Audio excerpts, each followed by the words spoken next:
اب نکاح میں دیکھ لو, سنت طریقے سے نکاح کتنا آسان, 4 ہو گئی ہماری سنت کے مطابق, بڑے آرام سے ہو گئی. لیکن اگر ہم وہ تکلفات کرتے ہیں جو عام طور پہ شادی میں لوگ کرتے ہیں تو ایک پہ ہی اٹک جاتے, اتنا خرچہ ہو جاتا کہ ایک کے بعد اتنے قرضے چڑھ جاتے کہ دوسری کا سوچ بھی نہیں سکتے تھے. میری جتنی بھی شادیاں ہوئی ہیں بڑے آرام سے الحمدللہ ہو گئی. پہلی شادی ہوئی, لڑکی کے جو دلہن کے ابا آئے اور میری والدہ, وہ پنجاب میں تھے, ہم اپنی والدہ کے ساتھ چلے گئے. راستے سے ہم نے بھاولپور سے اپنے بھائی اور بھابھی کو اٹھا لیا, وہاں گئے ہیں, بس یہی بارات تھی, ہمارا نکاح ہوا اور میں, میری والدہ اور زوجہ بائی ایئر آ گئے. قصہ ختم ہو گیا, شادی ہو گئی. اگلے دن میں گھوم رہا ہوں, لوگ کہہ رہے ہیں صاحب کل آپ کا بیان تھا, آپ تھے نہیں. میں نے کہا میں شادی میں گیا ہوا تھا. میں نے کہا کس کی؟ میں نے کہا اپنی. کیا مطلب؟ ابھی تو آپ یہاں تھے, آپ کی شادی بھی ہو گئی. میں نے کہا شادی میں تو وہ بولے قبول ہے, ہم نے بولا قبول ہے, تو ہو گئی, اس میں کیا ہے؟ تو میں نے کہا ولیمہ کر لوں گا میں, آپ بے فکر رہیں. ولیمہ بھی اپنی جو میری حیثیت تھی اس کے حساب سے کر لیا, جتنے پیسے تھے اس کے حساب سے کر لیا, کوئی قرضے نہیں لیے, کوئی ادھار نہیں لیے, اپنی اوقات دیکھی کہ یار اتنی اوقات بنتی ہے تو اس حساب سے کر لو.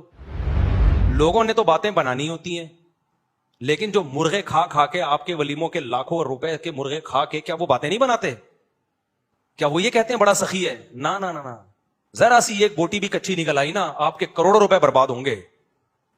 اور بھول جاتے ہیں 1.5 ہفتے 2 ہفتے بعد کہ کس نے مہنگا ولیمہ کھلایا تھا اور کس نے سستا. میں نے ایک چکن بریانی بنوائی تھی, بس میری گنجائش اتنی تھی. میں نے کہا اتنے آدمی یہ بریانی, اور منع کر دیا کوئی لفافہ نہیں لے کے آئے گا, کیونکہ لفافوں کا ٹرینڈ چل رہا ہے. لفافوں میں وہ لایا تو پھر آپ بھی لے کر جاؤ. ابے بھائی لو ہی نہیں, نہ لے کے جاؤ نہ لو. منع کر دیا کوئی لفافہ شفافہ نہیں ہوگا, تمیز سے کھاؤ, پتلی گلی سے نکلو. ایک نے کہا بوٹیاں گلی نہیں تھی, ایک صاحب نے کہا صحیح طرح گلی نہیں تھی. تو میں نے کہا ہمارے بس میں جتنا گلا سکتے تھے ہم گلا دیے بھائی, اس سے زیادہ ہم سے دکھتا تھا. کھانا ہے کھا, نہیں تو پتلی گلی سے نکل. تو پھر دوسری بھی ایسے ہی ہو گئی ہماری, وہاں بھی ایسے ہی ہوا. میں دوسری میں تو کوئی تھا ہی نہیں نا, وہ تو پکڑے جاتے تو پٹتے. دوسری میں تو اتنے افراد بھی نہیں تھے. دوسری جب ہوئی ہے تو میرے بھائی, میرا چھوٹا بھائی میرا ساتھ دے رہا تھا, 2-4 دوست میرا ساتھ دے رہے تھے. جب نکاح کا ٹائم تھا یہ بھی بھاگ گئے, ہاتھ پاؤں ان کے کانپنے لگے. انہوں نے بولا پکڑے تو پٹیں گے ہم, شادی تم کر رہے ہو, پٹیں گے کون؟ خاندان میں جب پتا چلے گا کون کون تھا تو یہ تھا اور وہ تھا تو ہم بھی پٹیں گے. اب میں وحدہ لا شریک لہو ہو گیا, اس سینس میں نہیں کوئی فتوا لگا دو میرے اوپر, انہیں اکیلا ہو گیا. میں نے 2-4 دوست ادھار لیے. کبھی کہا جاؤ یار وہ لڑکی کے ابا کیا بولیں گے, کوئی کسی کو تو لے کے آنا. تو ہم گئے مسجد میں, ہمارا نکاح ہوا. اب رات کو رخصتی تھی, میں نے گھر سے شارٹ ہونا تھا. اما کو کیا بتاتا کہاں جا رہا ہوں. اتفاق سے جمعرات تھی, مدنی مسجد بہترین کام آتی ہے ایسے موقع پہ, ٹھیک ہے نا. میرا بچہ ماشاءاللہ, بیٹھ جاؤ بیٹا, بیٹھ جاؤ میرا بچہ. تو جمعرات کو بہترین آپشن تھا میرے پاس کہ جمعرات ہے بھائی. تو رخصتی میں بھی ہماری جو زوجہ, ان کے والدین تھے, ہم تھے, اور شاید ایک آدھ محلے پڑوس کی جن کو پتا تھا, بس وہی تھے. باقی جو ہمارے گھر والے تھے ان کے رشتہ دار تھے, ان کے رشتہ دار تھے. تو یہ ہمارا ہو گیا ولیمہ. 2 کمروں کا, 1 کمرے کا میں نے گھر لیا تھا, میری اوقات یہی تھی بھائی, اس سے زیادہ میری اوقات تھی نہیں.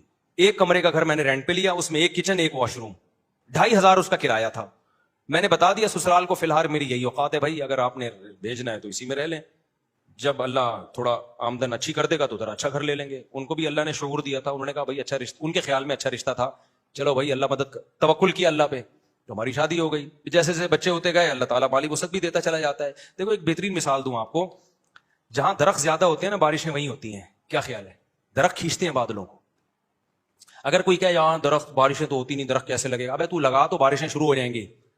اب کوئی خاتون کہے بھائی میری تو چھاتیوں میں دودھ ہے نہیں, میں بچے کو دودھ کیسے پلاؤں گی؟ ابے پیدا تو کر, دودھ بعد میں آئے گا. تو جو لوگ کہتے ہیں نا ہمارے پاس پیسے ہی نہیں ہے, شادی کیسے کریں, بچے کیسے پیدا کریں, او بھائی پیدا کرو گے تو آئیں گے. اللہ نے اس کا جو بچے کا رزق اپنے ذمے لیا ہے تو اس کے باپ ہی کو تو دے گا نا. ڈائریکٹ بچے کی تھوڑی جیب ہوتی ہے جس میں اللہ پیسے ڈالنا شروع کر دے. تو ہم نے اس فلسفے کو ہم جانتے تھے بھائی ابھی تو پیسے نہیں ہے, جب شادی ہوں گی بچے ہوں گے تو پیسے بھی کیا ہوں گے, آ جائیں گے. فی الحال 1 کمرے کا گھر میں کرائے پہ لے سکتا تھا, 1 کمرے کا گھر ہم نے لے لیا, جس کی میں دیوار میں نا کیل ٹھوک رہا, گھڑی لگا رہا تھا. تو مالک مکان پڑوس میں رہتی تھی, اس نے کہا دیواروں کا بیڑا غرق کر رہے ہیں. اس کو پتہ نہیں تھا مجھے آواز آ رہی ہے, مجھے ابھی تک یاد ہے, دیواروں کا بیڑا غرق کر رہے ہیں. ویسے وہ میرا بڑا احترام کرتی تھی, جی مولانا صاحب ہیں, بڑا عزت دیتی تھی مجھے. وہ مالک مکان خاتون تھی, اللہ کرے کہ وہ حیات ہوں, اللہ ان کی برکت دے, اور اگر انتقال ہو گیا تو اللہ مغفرت کرے.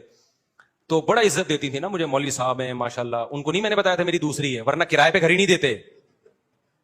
دوسری کر کے کرائے پہ گھر مانگو گے, مالک مکان نہیں دے گا. ان کو ہم نے نہ یہ بتایا, وہ سمجھ پہلی عقل مند آدمی لگ رہا ہے تو پہلی کر رہا ہوگا. تو وہ بڑا عزت ہے, ماشاءاللہ بیٹا. تو وہ ویسے ان کی دیوار ہمارے بالکل ساتھ لگتی تھی, آوازیں آتی تھی, تو میں کیل ٹھوک رہا ہوں, کہیں دیواروں کا بیڑا غرق کر رہے ہیں. مجھے بڑا اچھا لگا ان کا یہ جملہ. خیر, تو اسی طرح بھائی ہماری سادگی سے ہو گئی نکاح. پھر ہم نے تیسری بھی اسی طرح کر لی. وہ کیسے ہوئی تھی ابھی مجھے ساری شادیاں یاد نہیں ہے کہ پوری ڈیٹیل, وہ بھی ایسے ہی ہوئی تھی, بلکہ وہ تو اتنی آسان ہوئی تھی, ہم بیٹھے ہوئے تھے تو جو ہماری زوجہ ان کے گھر والے تھے انہوں نے کہا کہ بھائی کیا خیال ہے, پھر مجھے پورا جو ہے نا معلومات لی کیا آمدن ہے. میں نے کہا بھائی یہ ہماری آمدن یہ ہے ٹوٹل یہ ہے, تو اسی میں 2 ہیں تو اور چل ہی رہا ہے, اللہ کا شکر ہے. تو انہوں نے کہا بھائی بندہ, ان کا خیال تھا بندہ صاف بات کر رہا ہے, کوئی 2 نمبری نہیں ہے. تو وہ علماء کا خاندان تھا.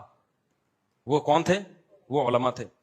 تو جب بات طے ہو گئی, انہوں نے کہا ہمیں قبول ہے. تو میں جب اٹھ کے جانے لگا تو انہوں نے کہا کہ بھائی ہم مولانا لوگ ہیں, ہم لوگوں سے کہتے ہیں کہ نکاح سادگی سے کرو, آسان بناؤ, تو اب یہ کیا کہ 6 مہینے بعد نکاح ہوگا اور یہ ہوگا, بس جب بندہ پسند ہے نا سب کو. انہوں نے کہا ہاں بھائی نکاح پڑھاؤ یار. میں ایک سول ڈریس میں تھا, یعنی ویسے جب بھی میری شادی ہوئی ہے سفید کپڑے نیل لگا کے, پگڑی نیل لگا کے, اتنا اہتمام میں نے کیا, یہی حلیے میں گیا ہوں. کبھی کوئی اچکن, شیروانی, الگ سے سینڈل, الگ سے ٹوپی پگڑی میں نے جب بھی شادی ہوئی ہے خریدے نہیں ہے.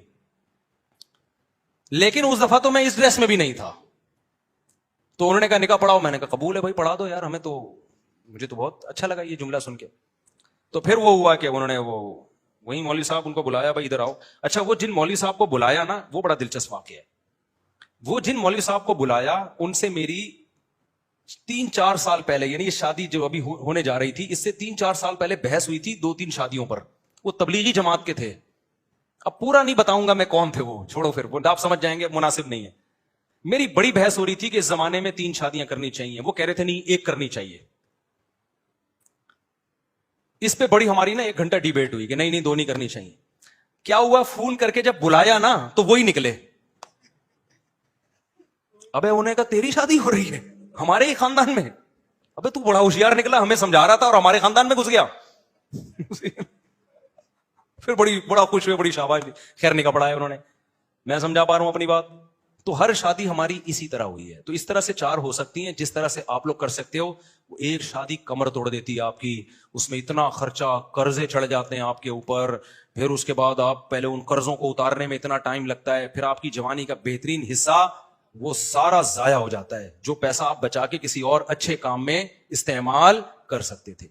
لوگ کہتے ہیں اچھا رشتہ نہیں ملتا ہمیں اس کے بغیر. اور بھائی بہت سے لوگ اچھے ہیں, آپ کو فری میں بھی مل جائیں گے. وہ سمجھ رہے ہو کہ نہیں سمجھ رہے؟ یعنی اچھے خاندان کے لوگ ہیں جن کو اچھا بندہ چاہیے ہوتا ہے تو وہ مل جاتا ہے ان کو.